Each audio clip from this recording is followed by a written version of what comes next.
You have a bunch of women up there that are like, help! Literally crying for help. And then they sit down. You just need to take the single ward mentality and implement it into a family ward of like, let's make friends. Well, Bishop asked me to talk about a week ago. I remembered last night. We so gotta bear cut with that me, out. You know, yeah, that's a cultural call out right there. Like I cannot stand that. This is so painful. I'm going through a nightmare right now. It's awful, but the church is true. Name Jesus Christ, amen. You know, and like. And now let us reason together. Welcome back to Salty Saints. My name is Hayden Holm. I'm joined today by my brother Tanner. And today we found a video in our feeds of a self-proclaimed atheist who runs audits throughout different churches. So he'll attend and give his open and honest feedback on the atmosphere, what he thought of the actual service, and the people that were attending. So we're going to walk through that. And before we do, just give a quick shout out to the channel. I believe it's called Heliocentric, and the host is, I believe his name is Jared. And yep. I tell you what, this kind of data is invaluable. It is priceless. Speaking from like a marketing perspective, this is a huge win for all members of the church. And I believe that there are some lessons that most leaders can take away from watching his experience and just giving his honest, unfiltered feedback. So today we've got 3 lessons that all wards can take away from an atheist church audit. So let's start off with the first clip and we'll take it from there. We have had enough of your attitude, Buster Brown.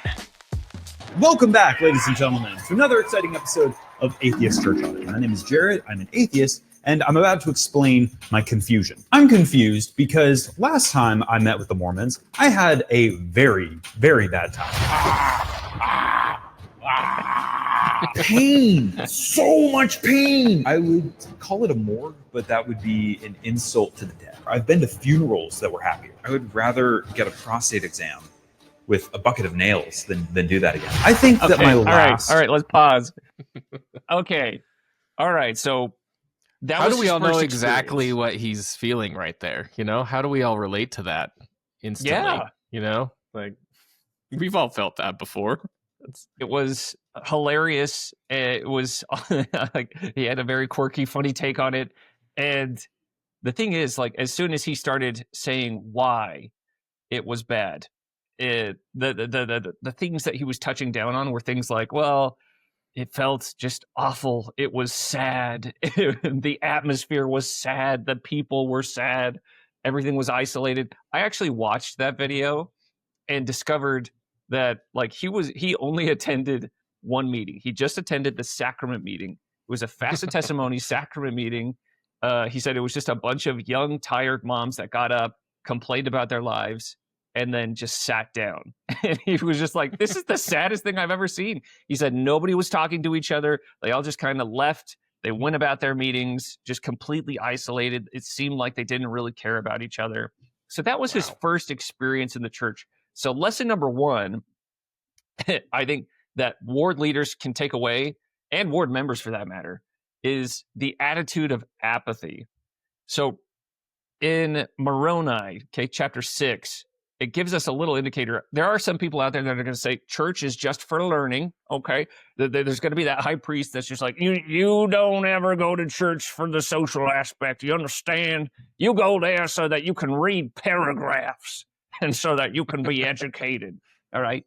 But to which I say, we are in the age of home-centered church. The Gospel Learning Center has shifted away from the actual chapel to your home. So all of your gospel learning, or most of it, should be happening in the home. And that's backed up by this verse in Moroni. It says, this is chapter 6, verse 5, and the church did meet together oft to fast and to pray and to speak one with another concerning the welfare of their souls. So when you hear that, the welfare of their souls, and speaking one with another about that, what images does that bring to your mind? Well, I mean, you instantly imagine some form of camaraderie, right? Like some form of getting together and communicating what you're feeling and, allowing others to support you. Unfortunately, what about Sunday, like What about like a prostate exam with nails? Does it bring images like that? You know, or like a funeral?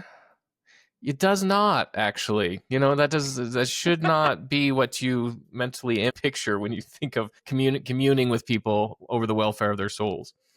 But I feel like a lot of members take this to heart in the way like I need to broadcast all of my trials and tribulations over the pulpit on Fast Sunday. Maybe you should just save those hard stories for your ministering brothers and sisters. Maybe you should communicate with them or in like an elders quorum. Maybe not over the pulpit where nobody can actually respond to you and support you. Because you get up there, I've seen this happen so many times. You get up there and it's mostly moms because they're more vocal about how they're feeling. Dads just kind of bottle it down, Yeah. But moms will get up there like, this is so painful. I'm going through a nightmare right now. It's awful, but the church is true. Name Jesus Christ, amen. And like, okay, like, but then they go quietly sit down and, there's no, the cultural norm is there's no audible response to your testimony or anything. So everyone just sits there in silence while you go up there, bare your soul about how hard life is. And then you go sit down and sit quietly by yourself. And, maybe you regret saying all that stuff. You don't know. You just like in your own head for the rest of the meeting about what you shared. So I feel like, most people have to wait to the end of the meeting to come talk to you about your testimony. Some people come up and say, thanks for sharing. Other people forget that you did that because there's like 5 different women or men who went up there and did the same thing. So do we all just like spread out and go and commune with these people after that? Or do we all just kind of go to our next class and just hope that they do okay? No, I totally get that. And it reminds me of something that my young married student ward bishop told us. He met with us in an interview once and he said, I tell every couple this: beware the curse of apathy. He said, nothing is more spiritually damaging than just being apathetic and being casual about your covenants. And so that's what I think he was sensing in that ward, is just like a spirit of apathy, a spirit of casualness, where people were just showing up, going through the motions, checking the boxes. And then you have a bunch of women up there that are like, help! Literally crying for help. And then they sit down.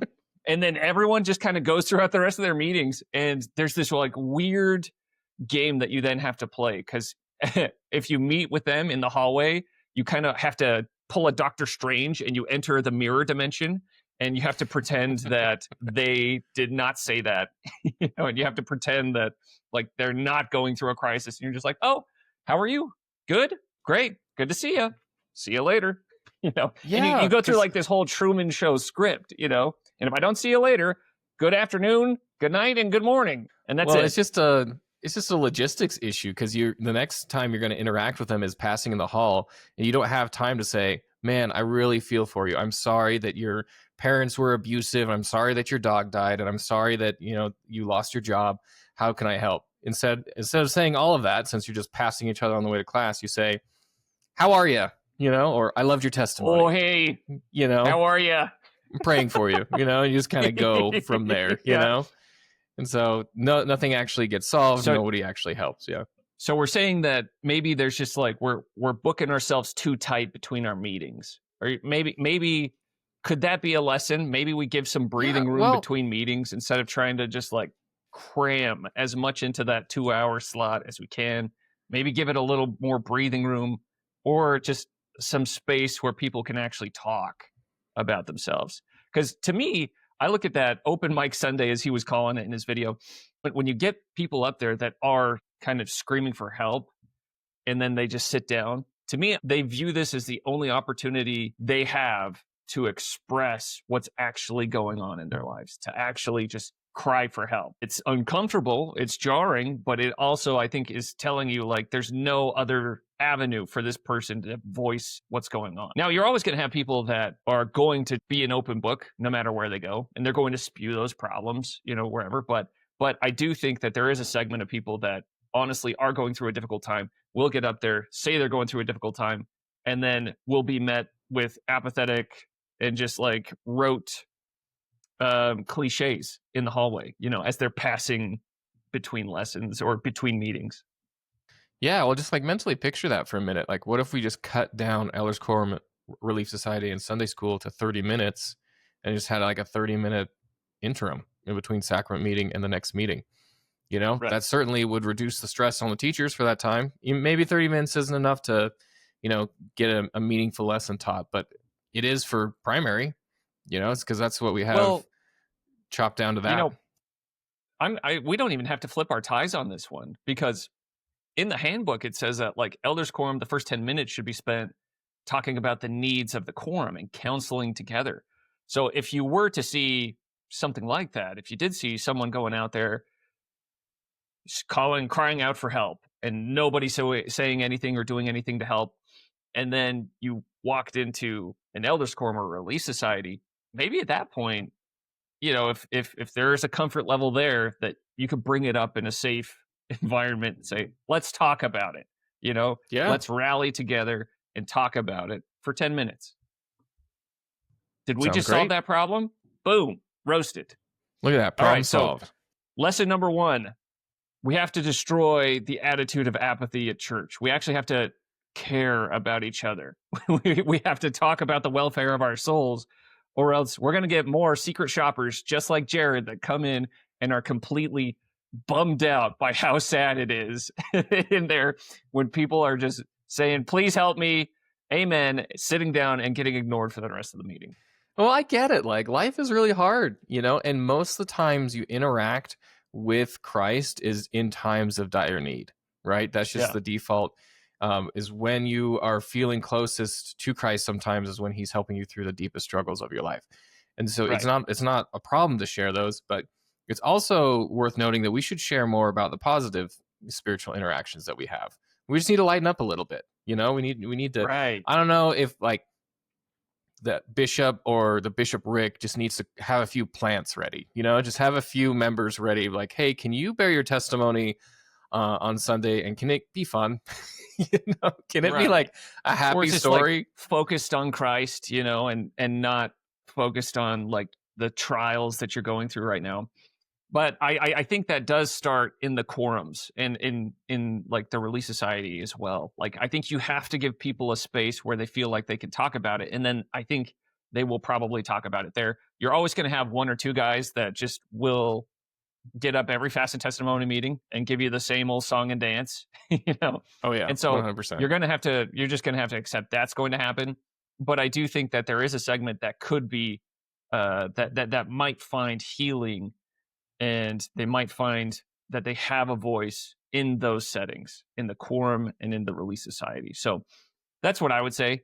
Is just, if that's there, then bishopric, maybe just even giving a reminder. Maybe this is a sub lesson, is the bishopric giving a reminder about the purpose of fast and testimony meeting, and just saying, like, leading it off with a solid testimony themselves and saying, all right, let me keep this Christ-centered, let me keep it upbeat and positive, something that can help the congregation. Those testimonies are important because they're a feedback mechanism for your ward, right? Like, if you have a lot of people getting up and saying that they're deeply struggling over, you know, various you know, situations in life, then you as a bishopric, or you as a leader in your ward, or just a regular member, can say, oh, we're all going through a hard time. Maybe we should pivot what we're teaching or what we're discussing in our quorums and meetings to reflect that, to support them. Totally. All right, so let's get into the second lesson, because I feel like we're naturally segueing into it. Quit being all loosey-goosey with the speakers, crying out loud. And that led into the sermon. And I gotta be honest, it was pretty good. All right, we're just gonna roll with that. I'm just gonna keep making the comparison between the Jehovah's Witnesses and the Mormons. Gosh, the JW talks were always just about, you know, what you should do. And it was just like, you know, 45 minutes of finger wagging. And like, yeah, there was like a smiley demeanor to it, but it was just really unnerving and like really simplistic. This sermon, like the Jehovah's Witnesses, was preached by an unpaid volunteer, and it was really solid. The gentleman who gave the sermon was actually a history professor at the local university, and it just seemed like he had seen some stuff, and his sermon kind of echoed that. It was all about discipleship and how the core of discipleship is love. And it was just really good. It was really well-rounded. I mean, he's a college professor, right? So he's probably a good speaker already. But just the heart of the message felt really sincere. But the emphasis of his sermon that I feel like I rarely hear in Jehovah's Witnesses circles is how the whole purpose of discipleship is about love. Jehovah's Witnesses will talk about love, but it's much more about like obedience and, you know, doing the Bible principle thing. And needless to say, I like that a lot less than stressing how love is at the root of it all. So again, I stayed at this church for 5 hours. The service wasn't very long, but after the service, there was Sunday school. And so All right, I think just to pause real quick. Yeah, go for it. It's an annoyance to me that we always get lumped in or compared to the Jehovah's Witnesses. You know, we have like maybe 2 points of doctrine where we kind of, you know, there's some similarities there with them, but it's like being I paired think it's off mainly with the missionary efforts. Like, it's got to be. They go out 2 by 2. They do the proselyting, very, very similar to how we do. I ran into a handful of J-dubs on my mission, and but they were just a lot more casual. Like, they didn't have to wear a suit and tie in 100% humidity and like 95-degree weather. And so I was a little envious of that. I was like, man, that looks comfy. Man, are those khakis he's wearing? Woo! And which I understand isn't even a problem today. So I mean, you wouldn't even be able to tell from a bird's eye view which is which at this point. But yeah, no, I do think. And I did enjoy the dunk. You know, as bad as I am, you know, I am a fallen person. I always enjoy a good dunk. You know. Take that, J-dubs. Yeah. That's what yeah, but I thought he made like a really good point about the thing that stood out to me the most is how the guy giving the talk had seen some things, is what he said. Like he had a breadth of experience that led to a deeper, more meaningful discussion on what he was sharing, which is discipleship, which ultimately became a talk about love, right? Christ-like love, which really hit home for Jared here, which was really great to see. So I think to kind of piggyback off of what you were saying, that I loved how he focused on the sincerity of the speaker. He focused on how well the speaker did. Lesson number 2 for most local leaders is, especially bishoprics, being very, very, very careful and prayerful about who you are calling to speak on Sundays. Because I feel like those sacrament talks could be the make or break of a meeting.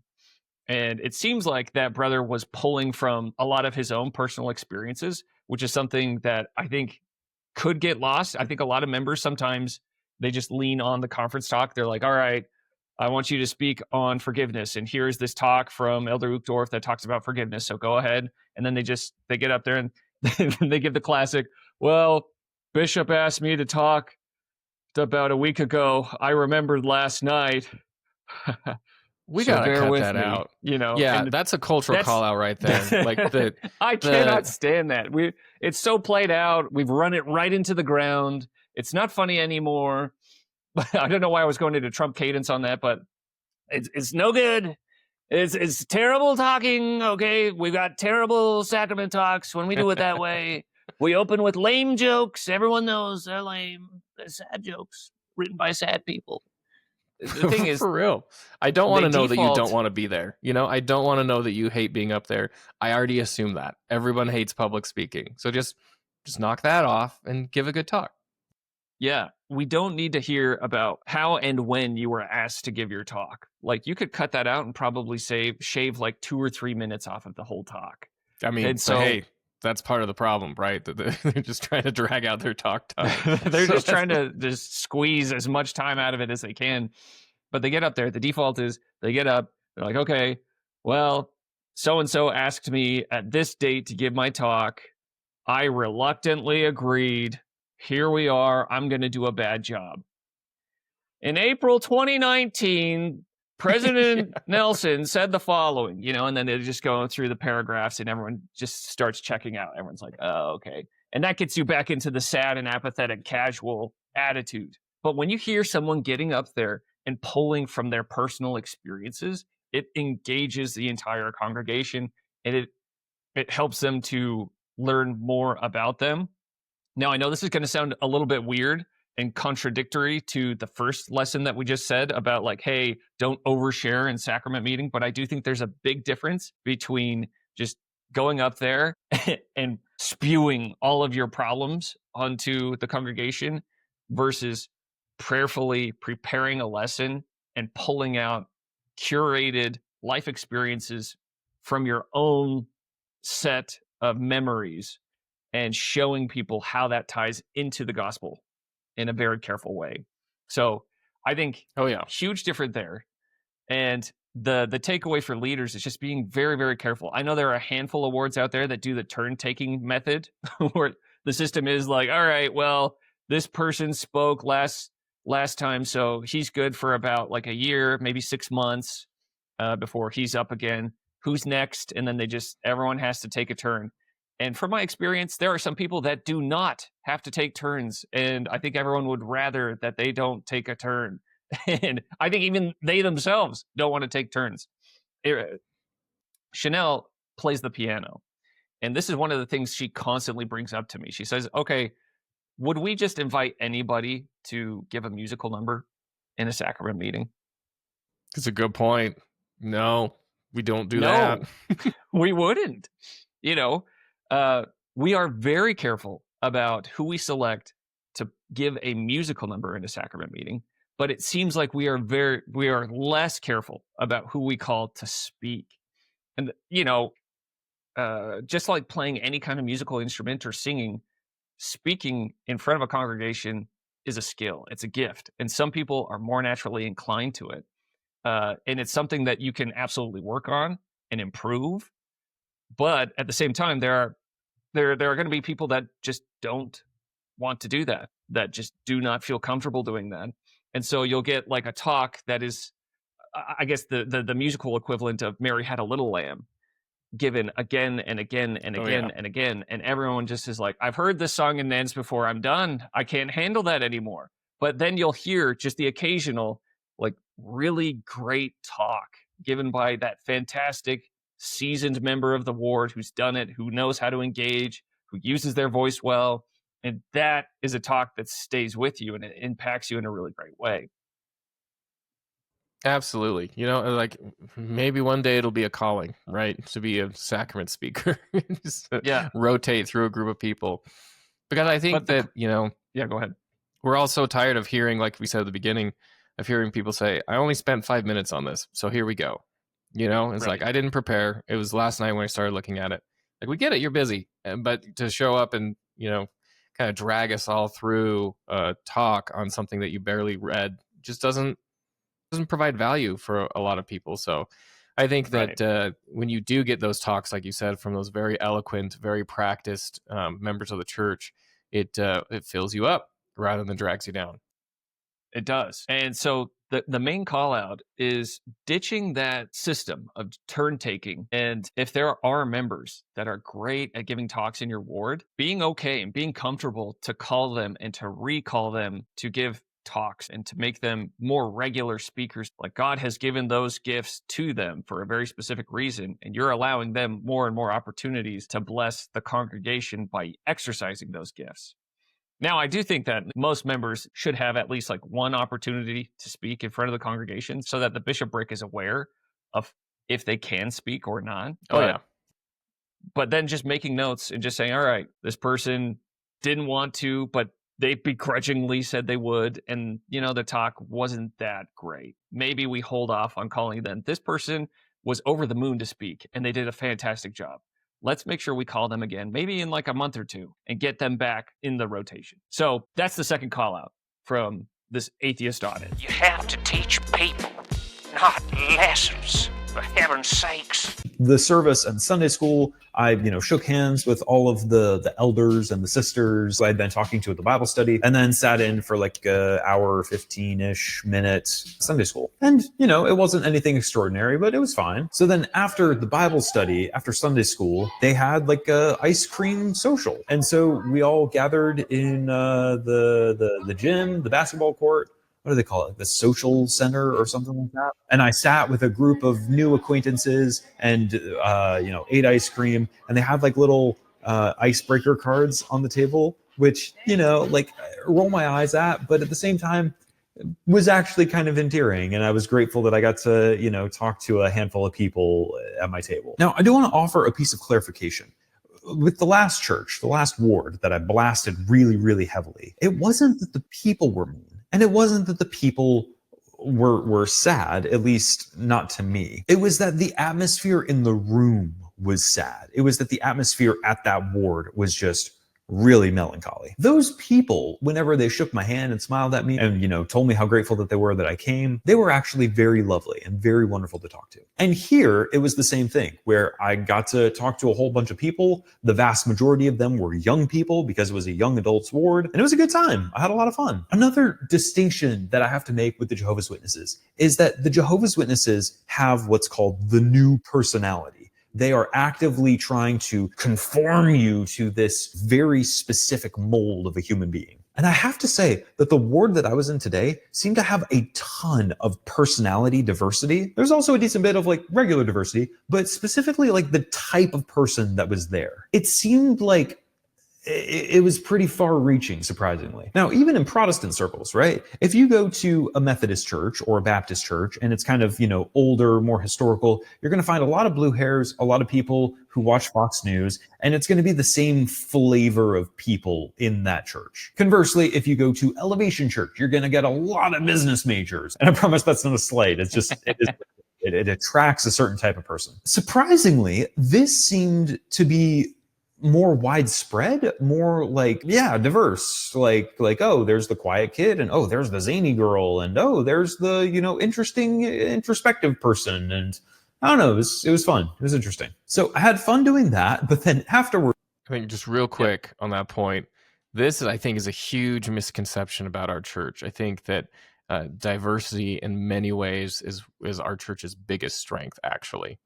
It's we get a lot of flack because you look at the Book of Mormon play, and you look at different outward perceptions of our church, and then if you ever visit a church in Utah, you get a very clear idea of oh, this is a very vanilla church. It's a very uniform in its thought and its culture. But no, we're a global church. Most of our members are outside the U.S. And we have just a huge array of diversity in the people in thought and in belief to a certain degree, and in cultures from all around the world. So when people think Mormon, they think us, right? Just a couple of white dudes, middle-aged white men. But what they really should be thinking is of all the members around the globe that are all different shapes, sizes, colors, and belief systems outside of the shared belief system of the church, right? Right. And So, personalities. 100%. I'm really glad that he brought it up and that he contrasted it with I'm not very familiar with the Jehovah Witness new personality thing that he's talking about, how they're trying to, in his words, conform people into this specific personality and type of human that you're supposed to be. However, the thing that I enjoyed about that is I feel like, especially growing up in Utah, that the culture of the church can very well make you believe that that is the goal of the church. So the culture of the average Utah LDS ward could make the average young man feel like I need to be a soft-spoken, khaki pant wearing, cardigan toting, whispering, squinting, spirit voice speaking, pushover of a guy. He was able to see no, there was a ton of people that formed their own personalities, their own identities, and joined that with the gospel, brought that along with them in their conversion. And I think that is one of the hard things about growing up in Utah, is that you see so many people that are trying to fit a certain mold and trying to fit a certain type of person, that it can squeeze all of the personality out of you, so that you get these George McFly characters that are just going around, that feel bad for going to an elders quorum activity. Or if you look at, I love The Chosen because it shows the distinct personalities of all of the apostles, and Jesus called them out of their own individual interests and hobbies and passions and careers into discipleship. And they brought their own identities and their own personalities with them. It was those personalities that attracted other people and helped other people come to convert to the gospel, to learn about Jesus Christ, and to resonate with the message that he was preaching. and let's not downplay the importance of the ice cream social. Oh, I think- yeah. No, I'm glad that you brought that up. I almost forgot. How dare I? Did you see that? Round table snack and chat, not to toot our own horns, but there were round tables. People were getting together. People were socializing. It was great. Last week, this last Sunday, was the first Sunday that I have ever been to a ward that does the round tables and the snacks. They did a combined fifth Sunday with round tables and snacks. It's my in-laws' ward, so apparently they watch the podcast. So shout out to Carol. Thanks, Carol. But they did bring out these tables, and it was crazy because they separated each table by birth month. So typically, like, you go in there because the average experience at church is like you go in with your group and you leave with your group. I've been going to wards up in Canada every single summer for like the past 7-ish years or so. And the typical experience I've had being a visitor is that I show up with my group, I stay with my group, I sit with my group in Sunday school or in elders quorum, and then I leave with my group. The interactions that I have with people in the hallway are very simple. They're very cliche. It's just, you know, hey, how are you? We exchange some pleasantries, and that's pretty much it, you know.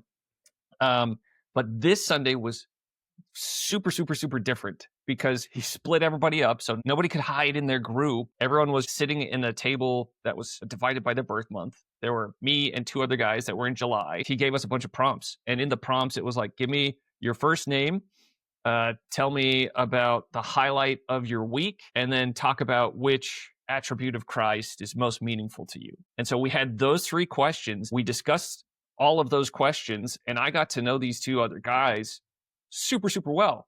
There is a Simon and a Jesse that live in Alberta that I now know, and I've been going to that ward for 7 years, and I had no idea who anybody was. But now I know really well 2 brethren. I felt like I walked away connecting and uplifting and being uplifted by these different brethren. So it was a phenomenal experience, and I think it's a game changer for every ward. But there is a subtle call out to the ward that he went to, and I'm glad that you bring it up, is, did you notice what he said about Sunday school versus the ice cream social?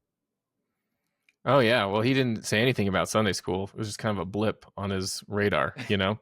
He's just like, oh, yep. Yeah, it was nice, you know, scriptures, cool. But the ice cream social, that's where it was at, you know? And he dives into it a little further, not to, you know, foreshadow too much, but he dives into it a little bit more and talks about how it's the interactions that he had with people, which were the most important, which sparked an idea was that the singles wards, they're built and designed to help people mingle, right? To help. And that's what he's really attracted to, is like their focus is getting people to interact with each other. Then you go to the family ward and it's like every man for themselves, right? So I think maybe, we just need to take the single ward mentality and implement it into a family ward of like, let's make friends. You know, we're not looking for eternal partners, but we're looking for community. So let's take some aspects of the singles ward and just sprinkle it into the family ward a little bit, help people build friendships. I think you're tapping into something pretty powerful with that. And I 100% agree. I think it is important to add context to Jared. I do believe that he is a single adult. So I think naturally he's going to gravitate more 100%. towards the single adult ward. I'm sure maybe if he had a wife and kids, he would have had a better experience in the family ward. There is going to be a little bit of a difference there. But still, the main complaint that he had was just like the atmosphere was sad and melancholy in the family ward, which goes back to what you were saying. It's a free-for-all. You know, people are busy. They have jobs, lives, kids. You know, it's just, it gets super, super complicated and busy and difficult. Whereas in the student ward, he was like, man, everyone was great. There was a ton of different personalities. I got to meet a lot of people. It was a fantastic experience. And so I do think there are lessons, just like what you said, that we can pull out from that experience. The main lesson that I would say that leaders can take away from the atheist audit, the third and final lesson, is that discussions are greater than lessons. That's what I would say. Like 100%. Connecting with people, figuring out who they are, making social connections, friendships are going to get you farther from in a spiritual sense than anything else. In the age of home-centered church, there are going to be people out there that are going to be traditionalists that are going to say, no, the purpose of the meeting is to teach. You have to understand the doctrine. And if you don't understand it, then that's your problem, you know? And it's like, no. That should be happening at home now. I think in the age of home-centered church, these second meetings should still be gospel-centered and Christ-centered. However, I think they should primarily be aimed at helping people to socialize and to build connections so that they can, in normal and natural ways, discuss the welfare of their soul. I recommend everyone to watch the full video because he makes some great comparisons. He talks about musical numbers and his thoughts on those. And he is, like you said, it's very valuable data to have an outsider's perspective on what church looks like, right? And the fact that he had a very positive experience and was willing to share it is awesome. So we appreciate him for that. Yeah, so big shout out to Heliocentric. Jared, thank you so much for going out there, just giving your open and honest thoughts about your ward experience in both wards. And for ward leaders, I would totally recommend, if you're in a great ward, if you think you're doing great, if you're not, I think everyone should just watch this experience and maybe just bring a little notepad and a little pencil and think about ways that you might be able to improve the average church experience, because this was from an investigator standpoint. And if an investigator is picking up on the fact that a ward is dysfunctional and sad, maybe the members are right there with him, and maybe his I love it. He started like screaming into the camera and just like sinking into his chair, that's how everyone is feeling on the inside in those wards. So as a ward leader, maybe watch the video, take some time for introspection and just say, like, is our ward like this? Are there elements that maybe we can fix, or maybe that we might be able to correct and help make our ward a happier place? Because as the brethren say, this is the church of joy, and we should be reflecting that in our interactions on a local level every Sunday. If Jared came to my ward, which video would he post about me? Right. What video would I get, the happy one or the the miserable one? Right. Like if I had a secret shopper at my ward this Sunday, what would they say? And then take it from there. And maybe bring that up to the ward council. Have your ward council watch that movie. We'll put a link in the description. They can watch the episode and just talk about it. Just talk about ways that you might be able to make it a little bit more joyful experience. I think we are getting close on time. So unless you have any other takeaways, okay. All right. I'm Hayden Holm. This is Tanner. This is Salty Saints. We'll see ya.